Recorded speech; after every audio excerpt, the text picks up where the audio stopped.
¿Quién? Los nombres en que se refiere a Dios. Los nombres, a ver otra vez, hermana, ¿los nombres qué? Los nombres con los que Dios se conoce a Dios. Con los que Dios se describe. Él se describe de cierta manera, ¿no? Y eso es lo que estuvimos viendo en la clase pasada. Antes de comenzar con este estudio o con lo que nos toca el día de hoy, ¿alguien recuerda sus nombres? Porque son importantes, ¿no? Veíamos que Dios utiliza ciertos nombres con los que Él se describe por una causa, no es casualidad. Tenían una razón de ser. ¿Alguien recuerda alguno? Elohim. A ver. El Todopoderoso. Todopoderoso, ¿qué más? Yo soy. Ese todavía no lo vemos, ese lo vamos a ver apenas. ¿Qué otro? Dios de Israel. El Dios de Israel. ¿Qué más? El Dios de los ejércitos. Ese todavía no lo vemos. ¿Pero qué más? Omnipotente. Omnipotente, ¿no? Omnipresente. Ese no viene, ese no viene todavía. Inmutable. Tampoco viene ese todavía. ¿Qué más? Esto es una clase, hermanos, acuérdense. Acá lo que tenemos que llegar es aprender lo que estamos viendo. Entonces, esto que hacemos al principio es un repaso, ¿no? Por eso es bueno que en estas clases se tomen notas. Yo espero en Dios que cuando terminemos esta clase, Dios altísimo. el Altísimo, ¿no? Cuando terminemos esta clase, hasta ahorita llevo casi 40 diapositivas y cada domingo voy agregando, ¿no? Yo espero que cuando terminemos estas diapositivas las pueda pasar a PDF y las mandemos a la iglesia, ¿no? Y también en algún momento a lo mejor las podemos imprimir y ponerlas allá. Pero, entonces, también veíamos ¿no se acuerdan? Una de las últimas que veíamos la semana pasada que era muy importante, porque Dios se describe con estas palabras, pero había una muy importante. Celoso. Celoso. Fuerte, el de mayor fortaleza, ¿no? Y veíamos, quiero hacer la pregunta, ¿por qué creemos, hermanos, que Dios haya utilizado estas palabras para describirse a Él mismo? Para que veamos que Él es el único Dios vivo y verdadero. Para que sepamos cómo es exactamente y cómo le gusta que... Para que sepamos cómo es, ¿no? Lo ¿Se acuerdan, hermanos, con qué pregunta iniciamos estas clases? Si conocemos a Dios. Si conocemos a Dios. Y hacíamos esta analogía, ¿no? Muy simplista, si lo quieren ver así, pero ¿qué pasa cuando usted no conoce a alguien? ¿Cómo va a saber qué cosas le gustan, qué cosas no le gustan? ¿Qué le agrada, qué le desagrada, qué le molesta? Es difícil, ¿no? Si no conoce a alguien. Entonces, conocer a Dios es importante para el cristiano porque si conocemos a nuestro Dios, sabemos, como dice nuestra hermana Susi, qué le gusta, cómo se describe, qué características tiene. Y en el caso de Dios, ¿será importante saberlo? Sí. Sí, ¿no? Entonces, estas palabras, hermanos, no son casualidad. No son unas palabras que Dios haya escogido de manera aleatoria y que luego los autores hayan escrito también de manera aleatoria. Tienen un propósito que nos dan a conocer cómo es Dios. Entonces, esta es el temario que hemos visto. La introducción ya lo vimos, nombres con los que se describe Dios, que es lo que estábamos viendo la semana pasada, pero por cuestión de tiempo no pudimos terminar. Así que vamos a continuar con esta descripción, y alguien lo mencionó, todavía no lo veíamos, pero el Dios viviente. Dios viviente, esta palabra en el hebreo es Hay-Jim. Hay-Jim es la palabra que se utilizó para Dios mismo describirse como el Dios viviente. Vamos a ver primero Jeremías capítulo 10, versículo 10, nuestra hermana Socorrito, si puede leerlo en su Biblia o si lo puede leer aquí, hermanita. Recordándole a los que lean acá al frente que lo que está entre estos paréntesis yo lo puse, no necesitan leerlo, yo lo puse solamente para identificar la palabra con la que Dios se describe. Jeremías 10:10, hermano, por favor. ¿Ah?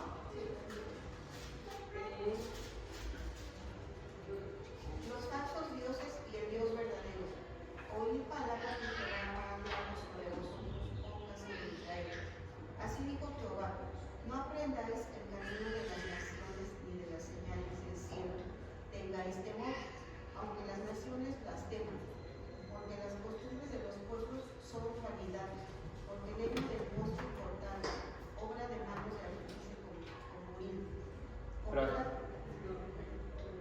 ¿Sí está viendo Jeremías 10, hermano? Sí, es 10. Ah, no, perdón. Es que empecé en el 1. Perdón, 10. Sí, no se preocupe. Mas Jehová es el Dios verdadero, Él es Dios vivo y Rey eterno. A su ira tiembla la tierra y las naciones no pueden sufrir su indignación. Gracias, hermana. La versión que leyó nuestra hermana, que posiblemente Reina Valera, es el Dios verdadero. Pero la palabra real, original que se utilizó, habla de viviente, que tiene vida. Y si ustedes leen, nuestra hermanita de hecho lo mencionó, el título que tiene ese capítulo, ¿cuál es, hermana? ¿Lo tenía ahí? Dice: Los falsos dioses y el Dios verdadero. los falsos dioses y el Dios verdadero. ¿Habrá alguna razón por la que Dios tenía que identificarse como el Dios vivo? ¿Por qué? Sí, porque había mucha idolatría. Ok, ¿y en qué consistía esa idolatría? En adorar a los dioses, a muchos dioses falsos. En adorar a los dioses falsos. ¿Y esos dioses qué eran? ¿Alguien recuerda? Moloch. Entre ellos, Eran animales, algunos eran animales, otros qué eran. becerros. Dragón. Algunos eran criaturas hasta mitológicas, ¿no? Ajá. Lo que usan los papas sobre la empresa. Balaam, en el sombrero, ¿no? Es un pez, sacan. Algunos eran las estrellas, o sea, es decir, la creación misma. Y entonces, de repente aparece esta descripción de Dios que es el Dios viviente, es decir, el que vive. Vamos a ver esta historia rápidamente en Deuteronomio capítulo 32, versículo 37 al 38. Hermana Sara, por favor, aquí está. Deuteronomio 32, 37 al 38. Y dirán: ¿dónde están sus dioses? La roca en que se refugiaban, que comían la dulzura de sus sacrificios y bebían el vino de sus libaciones. Levántense, que os ayuden y os defiendan. Gracias. Está hablando en contra de la idolatría, ¿no? ¿Dónde está este texto? Es parte de lo que era la canción de Moisés, ¿no? O el poema que Moisés hizo al final, donde describe de manera de poema todo lo que el pueblo vivió desde la salida de Egipto, la pasada por el desierto y luego llegar a la tierra prometida, y lo que hizo el pueblo. Y fíjense lo que le dice: ¿dónde están esos dioses? La roca en la que buscaban refugio, que comían la grosura de sus dioses y que bebían vino en su libación, es decir, que hacían sacrificios, ¿no? Y holocaustos, que se levanten y os ayuden. Era necesario en aquel momento que Dios se identificara como el Dios viviente, porque había mucha idolatría, lamentablemente, como hoy sigue habiendo. Y Dios dice: yo soy el Dios que vive, el que sí puede sacarte con mano poderosa de Egipto. Lo habían visto, ¿no? Pero aún así seguían cayendo en idolatría. Acá lo que dice Moisés es: si ustedes confían en esos dioses, que esos vengan y les ayuden. ¿Dónde están? Obviamente la respuesta no había, porque no eran, no tenían vida, pues no podían hacer nada, eran simples creencias de ellos. Jeremías 2, 27 y 28, hermano Pedro, por favor. Los que dicen al leño: mi padre eres tú, y la piedra: tú me engendraste, porque ellos me han vuelto las espaldas y no el rostro. Pero en el tiempo de su calamidad dirán: levántate y sálvanos. Mas ¿dónde están tus dioses, los que hiciste para ti? Que se levanten a ver si pueden salvarte en el tiempo de tu calamidad, porque según el número de tus ciudades son tus dioses, oh Judá. Gracias, hermano. Una vez más, el Señor está hablando contra la apostasía de Israel y la idolatría que el pueblo a través del profeta. Y dice: aquellos que dicen al leño, fíjense, o sea, a la imagen tallada en madera, y luego por acá dice: y a la piedra, mi padre eres tú, tú me engendraste. Eso pasa hoy, ¿no? Hay quien tiene por ahí una imagen, una foto, algo, y pues no solamente le rinden algún tipo de ofrenda, sino que inclusive también se le confía que pueden interceder Y aquí Dios escribe o manda esta escritura a través del profeta Jeremías a estas personas. ¿Dónde están tus dioses? Esos que tú mismo hiciste para ti, ¿dónde están? Que se levanten a ver si ellos pueden salvarte. Entonces, Dios utiliza esta palabra para describirse a sí mismo, porque la idolatría era mucho. Y hacían imágenes, y tallaban en piedra, y tallaban en madera, y se creaban ellos mismos imágenes. ¿Cuál es la respuesta del Señor? A esos pídeles que te salven. ¿Dónde están? No están. Vamos a seguir, bueno, hasta aquí una pregunta. Vamos a seguir avanzando entonces con estos nombres. 1 Samuel 17, 26 y 36. Hermano Ricardo, por favor, aquí está. Entonces David habló a los que estaban junto a él, diciendo: ¿qué harán por el hombre que mate a este filisteo y quite el oprobio de Israel? ¿Quién es este filisteo incircunciso para desafiar a los escuadrones del Dios viviente? Caín, tu siervo ha matado tanto al león como al oso, y este filisteo incircunciso será como uno de ellos, porque ha desafiado a los escuadrones del Dios viviente. Caín. Gracias, esa es la palabra, ¿no? Allí viviente.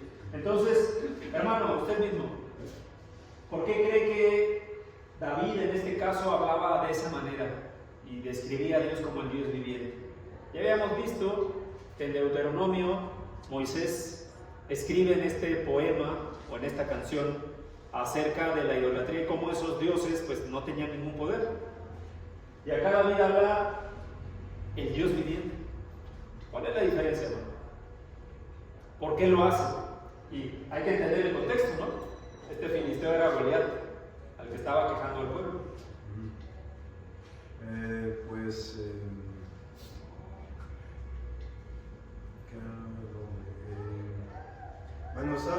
Estaba diciendo de este Goliat, que era un filisteo, era un gentil, incircunciso, que no era del pueblo de Dios, para desafiar precisamente a los escuadrones del Dios viviente.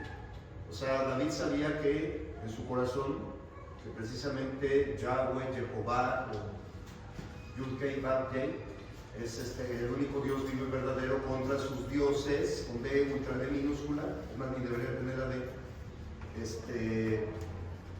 ¿Quiénes son estos para enfrentarse al Dios viviente? O sea, sus dioses no van a hacer nada. Así es. Primero le estaba... Sí, hermano Vicente, gracias, hermano. Goliat era de Gat, una de las 5 ciudades confederadas de los filisteos, y su máxima deidad era Dagón, un dios de piedra. Entonces hace el contraste entre el dios muerto o el dios de piedra de este filisteo y el dios de Israel. Gracias, hermano.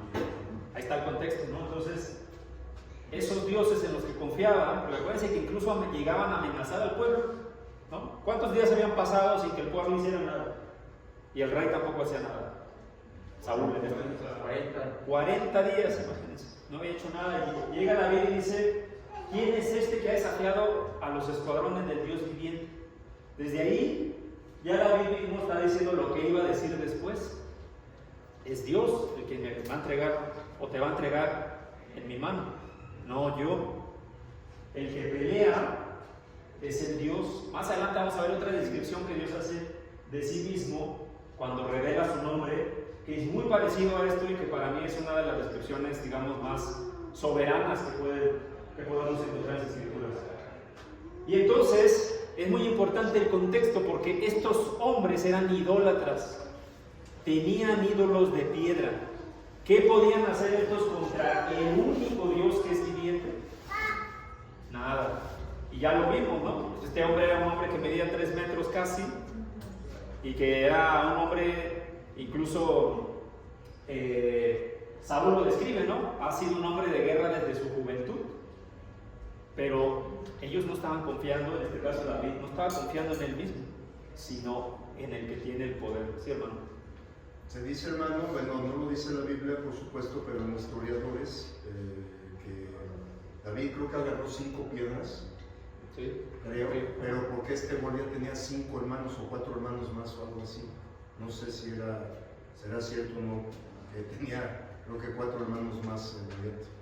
Ya, bueno, eso no lo he visto yo en la escritura, ¿no? Pero posiblemente como historia. Primera de Timoteo 4:10 dice: porque por esto trabajamos y nos esforzamos, porque hemos puesto nuestra esperanza en el Dios vivo. Y acá ya está obviamente escrito en griego, ¿no? Es otra palabra. Que es el Salvador de todos los hombres, especialmente de los creyentes. Esta es la Biblia de las Américas, la traducción. Lo importante es que Dios se describía a sí mismo como el Dios viviente. Ahora les quiero hacer una pregunta, hermanos, que es muy simple, ¿no? ¿Cuál es la diferencia entre un ser viviente y uno que no es viviente? Hablando de seres, ¿no? O cosas, digamos. Una cosa que es viviente y otra que no tiene vida. ¿Cuál es la diferencia? No respira. Bueno, no respira, para empezar. ¿Qué más? Está inanimado. Está inanimado, ¿puede hacer algo? ¿No? ¿Una piedra puede hacer algo? ¿No? ¿Un ser viviente? Bueno, pues básicamente esa era la diferencia entre los ídolos de piedra y de madera que se describen en los versículos anteriores que vimos. No podían hacer nada. No eran absolutamente nada. Y Dios se describe por la idolatría que había en ese momento como el Dios viviente. Bueno, entonces hasta aquí terminamos, digamos, la parte de los nombres con los que Dios se describe, y vamos a ver el nombre con el que Dios se identifica. Este ya es un tercer tema, ¿no? Si ustedes se dan cuenta, hemos estudiado varios textos, obviamente todo esto inicialmente es del Antiguo Testamento porque teníamos que ver desde la creación, pero hemos pasado por un montón de nombres que realmente son adjetivos, ¿no? Todopoderoso, el fuerte, valiente, viviente. No son nombres propios, son palabras que Dios utilizó para describirse a sí mismo, porque en ese momento la humanidad, lamentablemente otra vez, había muchísima idolatría. Entonces tenía que describirse con palabras que pues, propiamente describen su naturaleza, ¿no? Y vamos a ver ahorita entonces cuál es el nombre con el que Dios se identifica. Ya seguramente muchos ya lo saben, nuestro hermano Ricardo ya está sintiendo, ya se mencionó bastantes veces, pero es importante entenderlo y estudiarlo porque pues, nuestro estudio principal, nuestro tema es cómo es Dios. Entonces, vamos a leer Éxodo capítulo 3, versículo 15. Hermana Irma, por favor. Sí, dice la palabra de Dios. Además dijo Dios a Moisés: así dirás a los hijos de Israel: Jehová, el Dios de nuestros padres, el Dios de Abraham, el Dios de Isaac, el Dios de Jacob, me han enviado a vosotros. Este es mi nombre para siempre, con él se me recordará por todos los siglos. Gracias. Esta es la traducción Reina Valera 1960, y la gran mayoría de las traducciones menciona Jehová. Hay otras que ponen el Señor. Básicamente esas son las dos traducciones más completas, o digo, más comunes que se utilizan. Sin embargo, ahorita vamos a ver eso. Voy a adelantar, pero vamos a entender esa parte. Pero hasta este punto de Éxodo 3, capítulo 15, Dios mismo no se había identificado como eso, como con un nombre, ¿no? Dice: dijo a Moisés: así dirás a los hijos de Israel: Jehová, el Dios de vuestros padres, el Dios de Abraham, de Isaac, de Jacob, me ha enviado a vosotros. Este es mi nombre para siempre, ¿no? ¿Iba a hacer un comentario, no? Sí, hermano, en algunas traducciones que dice el Señor, en mi punto de vista particular no estoy de acuerdo con ese nombre, porque ese sería como un sobrenombre, o como se le conoce, como el Dios fuerte, el Señor Adonai, todo eso. Sí. Pero los judíos propiamente, como tenían mucho respeto, no lo mencionaban propiamente el tetragramatón, o sea, las 4 palabras o las 4 letras. Le ponían Elohim, Adonai, todos los nombres que hemos visto. Entonces debería de mencionarse Jehová, Yahweh, Yehová, o simplemente el tetragramatón IHWH. Sí. Hay algunas versiones que se utilizan IHWH. Si nosotros acudimos, digamos, a las Biblias interlineales, las traducciones que vienen del hebreo, vamos a encontrar exactamente como dice el hermano, no encontramos ninguna de esas otras palabras. No es nuestra intención, digamos, ahorita entrar a un estudio, podemos verlo más adelante. ¿Por qué se pronuncia o se escribe Jehová? Pero lo importante es entender el por qué se describe así o por qué utiliza este nombre, ¿no? Entonces, como bien dice nuestro hermano, esta palabra que se tradujo como Jehová después, inclusive la Septuaginta, que es esta traducción del hebreo que se utilizó para el griego, tampoco menciona la palabra Jehová. Pero, otra vez, esa parte, digamos, no es la importante y obviamente tampoco tiene que ser un tema que nos ocupe demasiado tiempo. Lo que queremos ver es lo que dijo Dios. Dijo Dios su nombre, ¿no? Y esta palabra, que se conoce como tetragramatón, es las iniciales de las palabras que se mencionó más adelante en el versículo 14 o antes. Yo soy el que soy.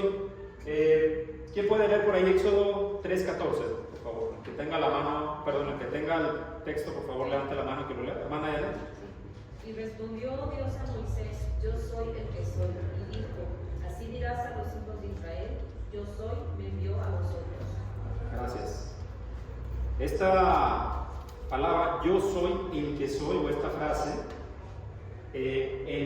acá está, en el hebreo tiene unas iniciales, ¿no? Y esas iniciales dan como resultado este acrónimo YH o alguno pone aquí W, dependiendo. Un momentito, hermano. Y vamos a ver que estas letras que vienen del hebreo Yud, He, Ba, He, terminan con un tipo de pronunciación que es difícil en el español. Inclusive en todas las lenguas del latín es difícil porque estos sonidos, pues, digamos, para empezar no existían, y segundo, no tenía vocales. Otra vez, no es el propósito de este estudio que seamos eruditos del hebreo. El propósito es entender lo que dijo Dios, el nombre. Así que, ¿tenía un comentario, no? Sí, bueno, se le conoce por qué el yo soy, porque precisamente Dios no tiene principio ni fin. Él no le dijo a Moisés, yo fui o yo seré. Yo soy es un sinónimo de eternidad. Él siempre va a estar. Ahorita vamos a ver esa parte. Tiene mucho sentido lo que Dios dice y cómo se identifica. De hecho, si se dan cuenta acá atrás, ahorita vamos a ir para atrás. ¿Qué dice acá? Dice, ¿quién los envió? El Dios de vuestros padres, el de Abraham, el de Isaac y el de Jacob, ¿no? Esta parte tampoco fue casualidad, como nada de lo que está en la Biblia es casualidad. Si él mencionaba que era el Dios de vuestros padres, era porque conforme el pueblo fue creciendo y extendiéndose, no solamente en extensión y en número, sino que hasta creció, digamos, en otras ideologías malamente, porque empezó, ya desde el tiempo de Moisés había hecho una advertencia, ¿no? Cuando te dé la tierra prometida, cuídate de no mezclarte con ellos y no adorar a sus dioses. Lamentablemente esto pasó. Tomaron tierra y empezaron a adorar a esos dioses. Pero lo que dice Dios es, yo soy el Dios, por así decirlo, el original, ¿no? El que estuvo siempre, el de tus padres, el de Abraham, el que le hizo la promesa a Abraham, ese soy yo. Y ahorita vamos a entender un poquito más. Fíjese esta parte, Éxodo 3:15. Dice, además dijo Dios, esa palabra Dios es Elohim, ya vimos lo que significa esa palabra, a Moisés, así dirás a los hijos de Israel, Jehová, es decir, esta palabra de 4 letras, Jehová se quiere decir el Dios, otra vez, Elohim pero en singular, de vuestros padres, el Dios en singular, de Abraham, de Isaac y de Jacob. Esta parte es interesante porque aquí utiliza 2 de las palabras, o una palabra adicional con la que de hecho es la misma que se utiliza en Génesis 1:1, Elohim, ¿no? Y ya lo vimos eso.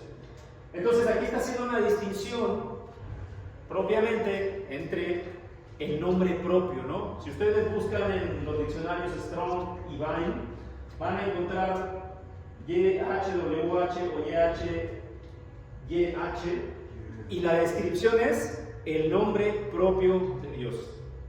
O sea, es decir, alguien puede decir, Omar es una persona, pero persona no es mi nombre, humano no es mi nombre es Omar. Entonces Dios mismo se describe también él mismo con un nombre. Y ese nombre, bien lo dice nuestro hermano, quiere decir, si nosotros leemos esa descripción, yo soy el que soy, vamos a entender que no tiene principio y no tiene fin.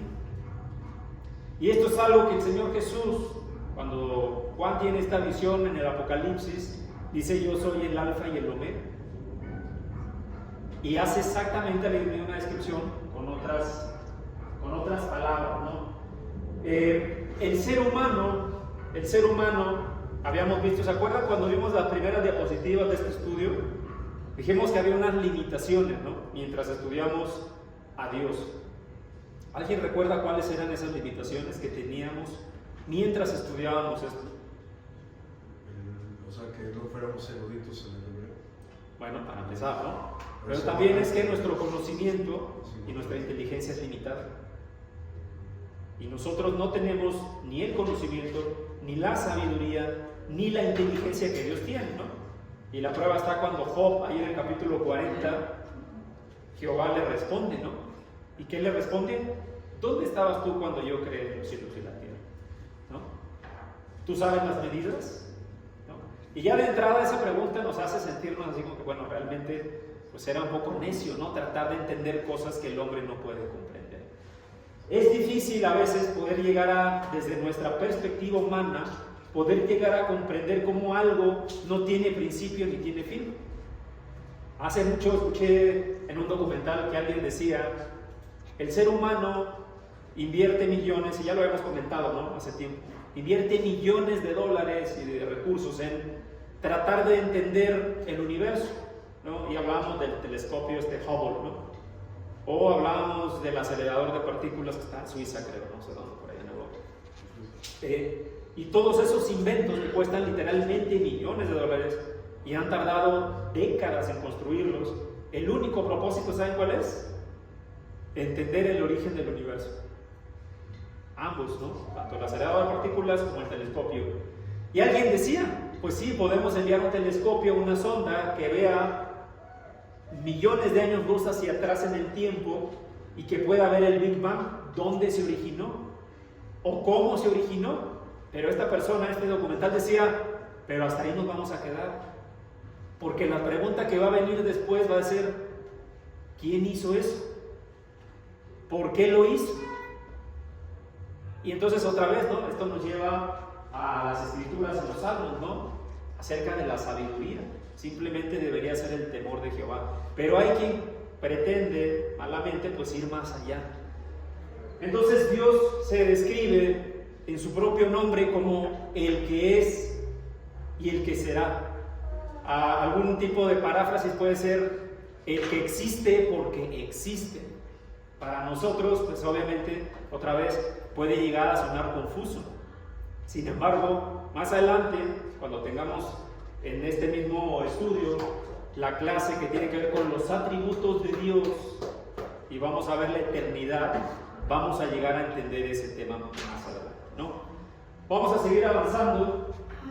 Éxodo 3:14 dice: y respondió Dios, Elohim, a Moisés: yo soy el que soy. Así dirás a los hijos de Israel: yo soy, me envió. ¿Se fijaron que en otra traducción decía: yo soy Jehová? Jehová me envió, el Dios me envió. Hay otras traducciones que ponen el Señor.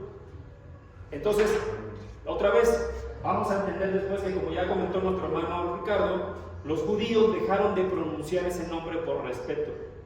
Es decir, Yahvé o Jehová o el tetragramatón no lo pronunciaban. Ellos mismos se lo prohibieron, no por una prohibición de Dios, sino que ellos mismos se prohibieron a ellos pronunciarlo.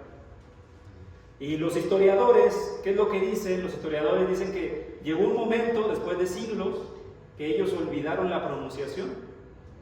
Y como ya utilizaban la palabra Adonai para decir el Señor, utilizaron una mezcla de vocales con consonantes, pues, y por eso hoy existe esta palabra Jehová, pero que es con la que se conoce en muchas traducciones hoy, pues, el nombre de Dios.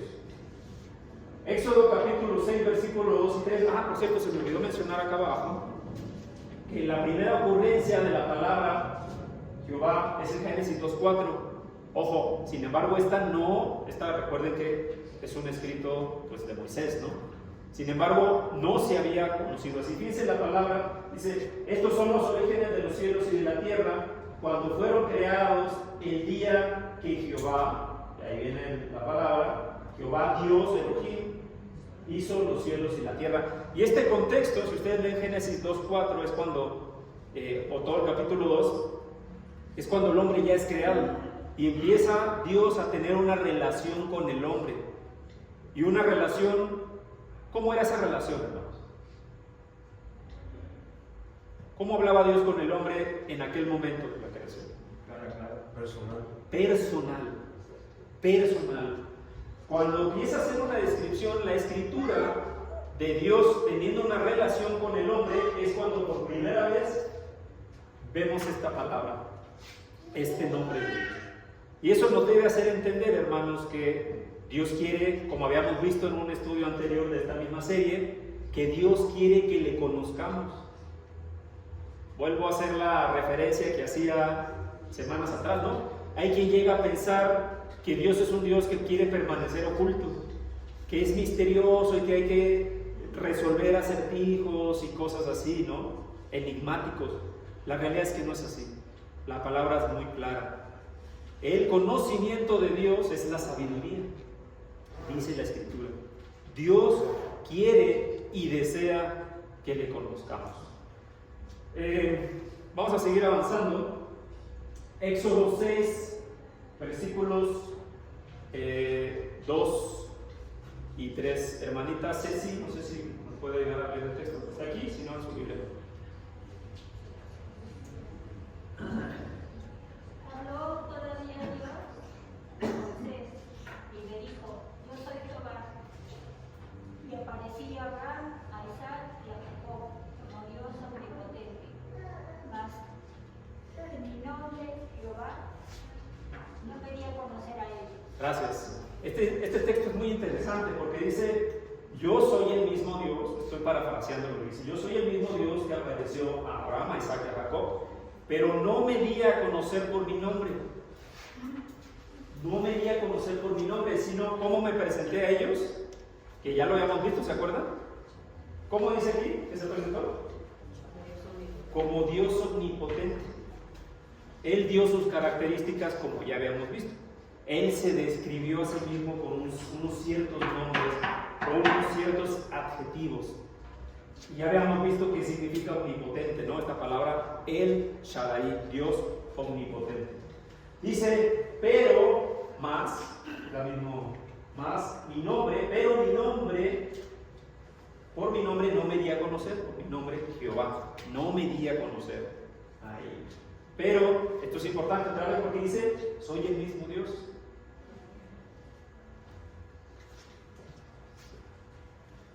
Dice Hebreos 11:6, porque esta parte es importante, ¿no? Hace rato decíamos: oye, pero ¿cómo es posible que el nombre de Dios sea yo soy el que soy? Yo vivo porque yo vivo, yo existo porque existo. Y decíamos que a veces el hombre no llega a comprender ciertas cosas. Pero fíjense lo que dice la Escritura en Hebreos 11:6. Hermano Vicente, no sé si nos puede apoyar con el texto. Hebreos 11:6.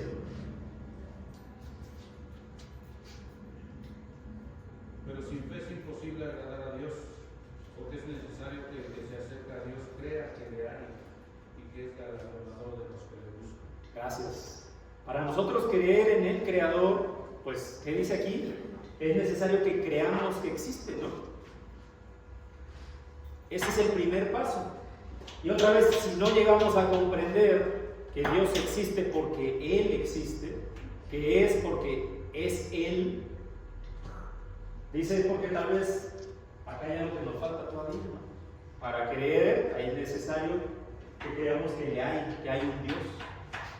Dice la palabra en Salmos, el necio dice, no hay Dios. Y la realidad es que eso hay mucho, ¿no? Yo recuerdo otra vez, ¿no? Les digo, hace mucho tiempo vi un documental que hablaba acerca de la creación. Y básicamente era como un debate, ¿no? Era como un debate donde los hombres científicos decían, bueno, pero ¿dónde está la evidencia de que existe Dios? ¿Dónde se puede ver, medir, comprobar? ¿Dónde está? ¿No? Y estas personas, ¿qué es lo que buscan? ¿Qué es lo que buscan? Algo que ellos puedan comprobar, y no solamente que puedan comprobar, sino que les satisfaga bajo ciertas reglas que el mismo hombre ha creado, ¿no? El famoso método científico, que tiene que haber comprobación y una evaluación. Hermano Ricardo, ¿va a comentar algo? Sí, hermano, sí, precisamente hay varios debates de eso, pero por ejemplo había uno pequeño que decía, ¿por qué no crees en Dios? Por falta de evidencia. Precisamente, casi todos argumentan por falta de evidencia. Y si vemos la Biblia, todo lo que está alrededor, sin la propia Biblia, vemos todo lo que alrededor hay un diseño inteligente. Los planetas, si se mueve la luna tantito, unos casi nada, el desastre de la Tierra, ¿no? La propia vida, ¿no? El cuerpo humano es una perfección, es una maquinaria perfecta, hermano. Toda clase de vida, hermano. Entonces, el problema de estos científicos no es la falta de evidencia, sino que rechazan lo que hay alrededor. Ellos rechazan. Precisamente la Biblia les dice necios, ¿no? Necios. Porque el mismo Salmos también dice, en otro capítulo, dice que la creación habla de su Dios. Como dice nuestro hermano, si nosotros vemos, por ejemplo, como un ejemplo muy sencillo, ¿no? El ciclo de la naturaleza, ¿no? Las estaciones, el ciclo de la cadena alimenticia, el mismo cuerpo, ¿no? El respirar, alimentarnos, producir energía, es algo maravilloso, ¿no? Muchos otros científicos han dicho ellos mismos, esto es imposible que sea aleatorio, que sea obra de la casualidad y que no haya un diseño, un creador detrás de ello. Yo, tal vez muchos no lo sabían, pero yo en mi adolescencia yo quería ser doctor y yo leía muchas cosas, ¿no? Que a veces todavía me pongo a ver de anatomía, de cómo funciona el cuerpo, y cuando uno entiende muchas cosas dices, es imposible, no es posible que los órganos funcionen de cierta manera donde haya un equilibrio tan perfecto, pero al mismo tiempo tan delicado, que como dice nuestro hermano, una sola cosita que se desequilibra en el cuerpo y puede perder todas las funciones. Lo mismo en el universo. Sin embargo, el que no cree que hay Dios, pues definitivamente no va a agradar a Dios y por supuesto siempre va a negar cualquier cosa. Entonces, fíjense, Éxodo 4:31, cuando otra vez hace una advertencia, dice, y el pueblo creyó. Ya para empezar acá debe haber énfasis, ¿no? El pueblo creyó. ¿Y qué hizo el pueblo? Y oyendo que Jehová había visitado a los hijos de Israel y que había visto su aflicción, ¿qué dice? Se inclinaron y adoraron. ¿Qué fue lo indispensable que tuvieron que hacer, hermanos? Creer. Otra vez. Hay quien puede decir, oye, pero ¿cómo es posible que la tecnología ha avanzado tanto? No sé si ustedes vieron en las noticias esta semana, salió una noticia que hubo la primer desextinción en el mundo, que por ahí unos científicos agarraron genes congelados de unos lobos y los mezclaron con los lobos actuales y según ellos desextinguieron un lobo que tenía 10.000 años de extinto, ¿no? Un tipo de lobo, ¿no? Pero la realidad, hermanos, es que ellos no han creado nada, no crearon vida. Tal vez mezclaron algunas cosas, pero no han traído a la vida, ¿no? Porque alguien decía en un título de una noticia que vi, que fue la que me llamó la atención, ¿no? Se ha creado vida por primera vez en la historia, ¿no? Y obviamente cuando lo lee uno, pues por supuesto que no es así. Génesis 15:2. Hermano Daniel, por favor. Y respondió Abraham, Señor Jehová, ¿qué me darás siendo así que ando sin hijo? Y el mayordomo de mi casa es ese Damaseno Eliezer. Gracias. Acá lo importante de estos textos, hermanos, es como la palabra, el tetragramatón, Yahvé, Jehová, el Señor, se utiliza junto con la palabra Señor. Y esto es importante, ¿por qué? Porque estuvimos estudiando semanas anteriores que muchas veces a Dios se le conoce con estos otros adjetivos, ¿no? Y ya habíamos visto qué significa Adonai. De hecho, justo ya lo mencioné hace rato, nuestro hermano Ricardo también lo mencionó, los judíos dejaron de pronunciar el nombre de Dios y simplemente decían Adonai. Era lo único que decían. Otra vez, no es que haya habido una prohibición, ellos lo hacían pues por un respeto a lo mejor pues, un poco fuera de control, ¿no? Pero dejaron de pronunciar el nombre de Dios. Y ponían en todas las escrituras, vuelvo a repetir, en la Septuaginta, Adonai, Adonai, Adonai. A partir de Pentateuco, muchos empezaron a poner así, Adonai. De hecho, cuando vemos la mayoría de profetas, vemos la palabra Adonai en lugar del tetragramatón o Jehová o Yahvé. Génesis 22:14 dice, y llamó a Abraham el nombre de aquel lugar, Jehová proveerá. Otra palabra acompañada del nombre de Dios que se utilizó bastante. Por lo tanto, se dice hoy, en el monte de Jehová será provisto. Tiene mucha importancia y relevancia el por qué Abraham utilizó esas palabras. Ya lo vimos la semana pasada, pero lo vuelvo a repetir. ¿Qué edad tenía Abraham cuando se le hizo la promesa? 99 años. ¿Y su esposa? Son unos 10 años menos, más o menos. ¿Y cuál era la condición de ellos en ese momento que se le hizo la promesa? Eran ancianos. Biológicamente era imposible. Eran ancianos, no tenían hijos. ¿Y cuál fue la promesa entonces? Que sería padre de toda una nación. Iban a tener descendencia y a través de esa descendencia iba a haber una nación bendita, ¿no? ¿Qué fue lo que básicamente Abraham externó? Dijo, Dios proveerá. Pero en este caso era el momento en que iba a hacer sacrificio, ¿no? Y dice, Dios proveerá. Es importante no entenderlo. Génesis 22:8, ahí mismo, un poquito más adelante, respondió Abraham, Dios Elohim proveerá otra vez cordero para el holocausto.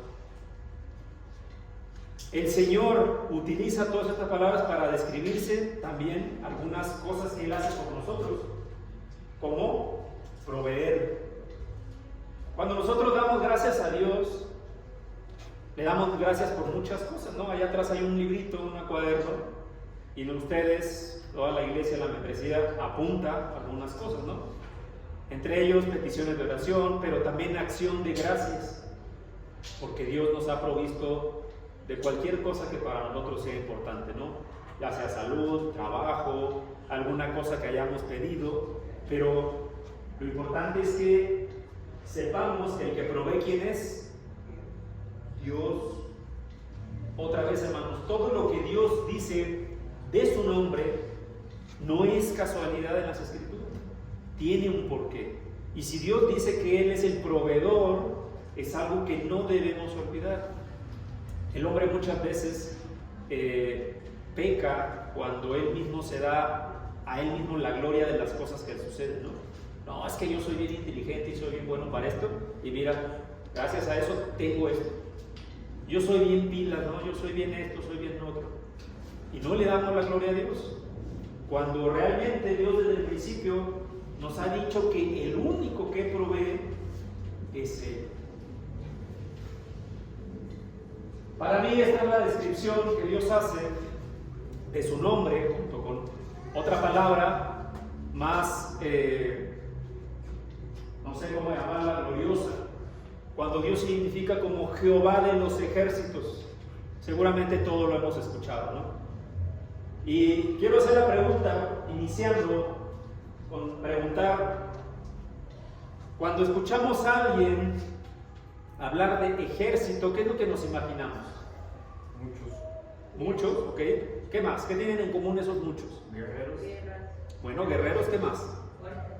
Fuertes. ¿Qué otra cosa? Disciplinados. Disciplinados.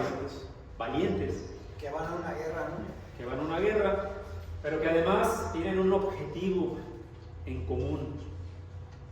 ¿Quién les da ese objetivo, hermano? Un líder. Un líder, el que está a cargo de quién, de ese ejército, ¿no? Por eso estaba trayendo todas estas palabras. ¿Cómo se describe? Jehová de los ejércitos. Él, no solamente Él es el que pelea, sino el que dirige todo, el que es el omnipotente y el que tiene el ejército es Él.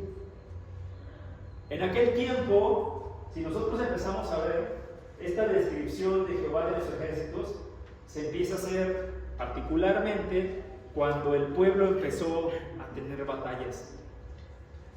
Y si ustedes recuerdan, desde Éxodo, Deuteronomio, Josué inclusive, que es donde empieza a haber más batallas, dice Dios que el propósito de escoger a esa nación, a la nación de Israel, era que por medio de el ejemplo de Israel, de ser obediente, de tener un Dios vivo, pero también de las batallas que Dios les iba a hacer ganar o que les iba a dar a otros pueblos, era que el mundo iba a conocer que hay un Dios, el Dios de Israel.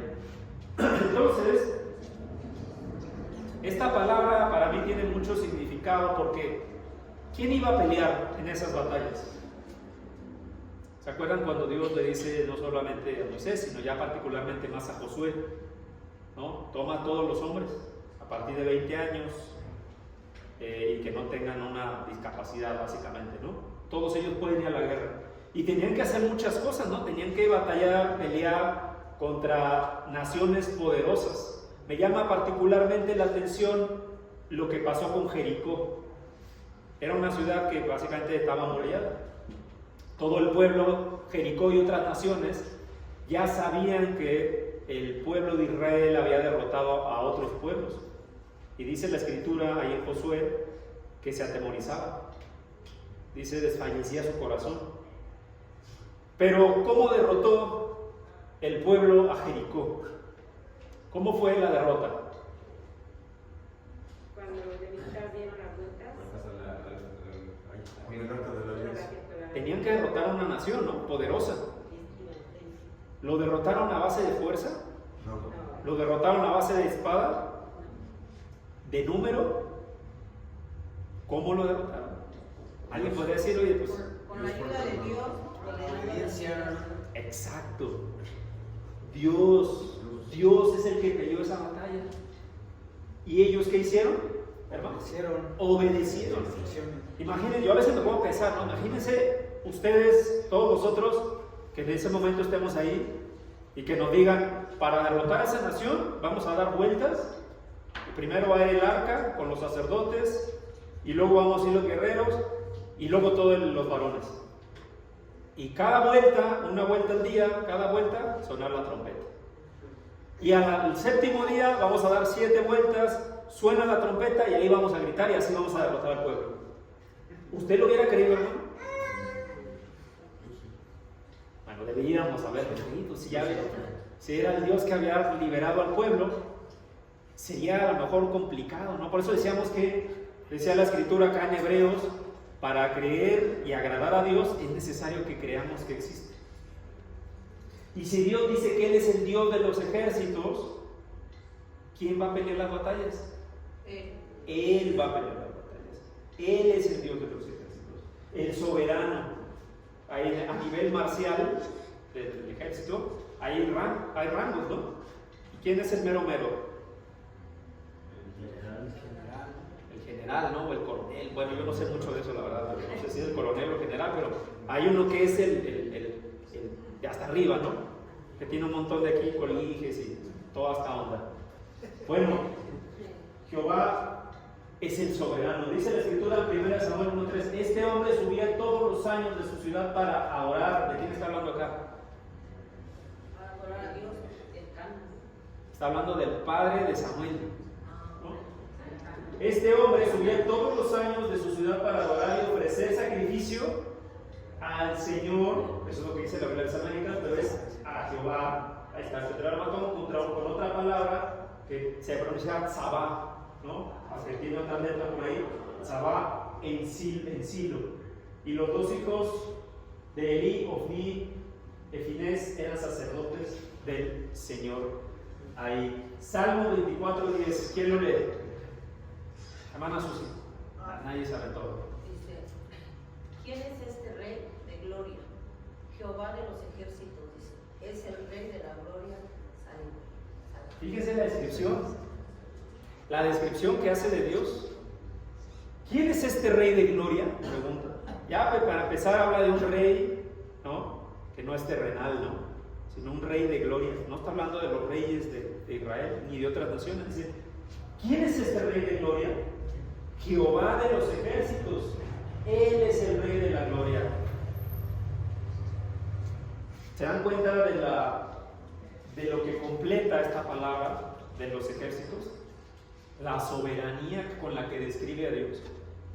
No solamente es el proveedor, ni el Señor, ni el omnipotente, ni el viviente, sino es el soberano, el que está por encima de todo y de todos y de todas las circunstancias, y además Él es el quien pelea. Amós, el profeta Amós 4:13 dice, porque he aquí el que forma los montes y crea el viento y anuncia al hombre su pensamiento, Él hace de las tierras mañana y pasa sobre las alturas de la tierra, Jehová, Dios de los ejércitos. Y ahí está otra vez la palabra en hebreo, es su nombre. ¿Cuál es el nombre del que hace todo? Dios. Jehová de los ejércitos, ese es su nombre. Y esta palabra, los ejércitos de Israel, la podemos ver en otros textos, ahí los puse abajo, haciendo la diferencia, porque alguien pudo haber dicho, oye, en Éxodo y en Números, a los ejércitos de Israel se les conocía con una palabra, pero después Dios dice, el de los ejércitos soy yo, no el pueblo. Yo soy el que da a esos ejércitos la victoria. Y otra vez, cuando leemos Deuteronomio, nos vamos a dar cuenta de lo que Dios dice al pueblo. No es que ustedes sean los más poderosos, ni los más inteligentes, ni los más buenos. Simplemente es que por medio del ejemplo de ustedes, todas las naciones sabrán que hay un Dios. Todas. Y para eso se requería lo que dijo nuestro hermano Roberto, obediencia. Y el que iba a actuar era Dios, Jehová de los ejércitos. ¿Algún comentario, hermanos? ¿Alguna duda, pregunta? ¿Algo que quieran agregar? Hermano Ricardo. Hermano, yo también vi un documental hebreo científico. Está comprobado que todos los seres humanos, todos, sin excepción, mencionamos el nombre de Jehová, sin darnos cuenta. Respirar. En Salmo 156 dice, todo lo que respira, alabe a Yah. Yah, sabemos que Yah es inhala, Yah, inhalar, y exhalar es Yahweh. Y pusieron unos sensores, y efectivamente, hermanos, sí se oye Yahweh. Mencionamos el nombre de Dios todos los días y en todo momento. No es casualidad eso. La palabra de Dios, otra vez, ¿no? Dice, también ahí mismo en los Salmos, no recuerdo cuál es, hermano, que toda la creación habla acerca de su creador, de Dios. Y otra vez, no, a veces sí es un poco triste, ¿no? Ver cómo hay hombres que son necios y no dan la gloria a Dios, para empezar, y hay otros que niegan y se oponen a Dios. Es Nietzsche, que dice Dios ha muerto. Claro, ¿no? A veces a mí me parece increíble, perdón, pequeño paréntesis, ¿no? Como hay gente que cree más en este hombre que terminó en el manicomio, literalmente, lean su biografía, hablando con su caballo, terminó loco en el manicomio hablando con su caballo, y le creen más a esta persona, solamente, ¿saben por qué? Porque habló en contra de Dios, solamente por eso. Y lamentablemente hay personas que idolatran a este hombre, ¿no? Nietzsche, un filósofo europeo. Y así, sin embargo, la Escritura dice que eso iba a pasar. Dice que tenía que pasar. Y va a haber, y siempre va a haber. Lo que nos corresponde a nosotros es obviamente pues tener los ojos abiertos, los oídos prestos a escuchar y obedecer, así como el pueblo de Israel obedeció, y por medio de la ejemplo, después ya los pueblos amorreos, los filisteos y todos decían, ¿cómo decían? ¿El Dios de qué? El Dios de Israel. Ese Dios era diferente a todos los otros dioses, por eso lo conocían así, el Dios de Israel. Así hoy nos corresponde a nosotros ser ese pueblo obediente, darle la gloria a Dios y que por nosotros digan el Dios de los cristianos, ¿no? El Dios verdadero. ¿Sí, hermano? También, hermano, bueno, hay un estudio que yo estaba desarrollando que el nombre de Yahweh, Jehová, proviene del nombre de Jesús. Bueno, en el griego es Jesús y en el hebreo Yahshua. Yahshua HaMashiach, o sea, Jesús el Cristo, el Mesías. ¿Sí? Es muy interesante de dónde, cómo de ahí proviene Yahshua, de Yahweh. Es un estudio un poco profundo, hermano, un poco complicado, pero es muy interesante, hermano, y sí es importante, si no hablamos hebreo, pero sí es importante estudiar estas raíces, hermano. Sí es muy importante. Eso es un buen comentario, hermano, otra vez, no es el propósito que seamos acá otra vez expertos en idiomas, ni que porque no sabemos esto o lo otro, la pronunciación, entonces no, ese no es. La palabra de Dios es clara, Dios habla a través de su palabra y aquí la tenemos. Sin embargo, ahorita estamos estudiando particularmente pues, unos temas que tienen que ver con Dios y es necesario. ¿Dudas o preguntas adicionales, hermanos? Bueno, las clases continúan. Falta una clase nada más que tiene que ver acerca con el nombre de Dios, y posteriormente a esto vamos a empezar a ver los atributos de Dios, que va a ser una serie dentro de este estudio que va a durar unas 4 o 5 clases a lo mejor, y luego vamos a ver el carácter de Dios. Está escrito ahí también en el Antiguo Testamento, cómo se describe Dios así. Bueno, hermanos, si no hay más comentarios, pues que Dios les bendiga.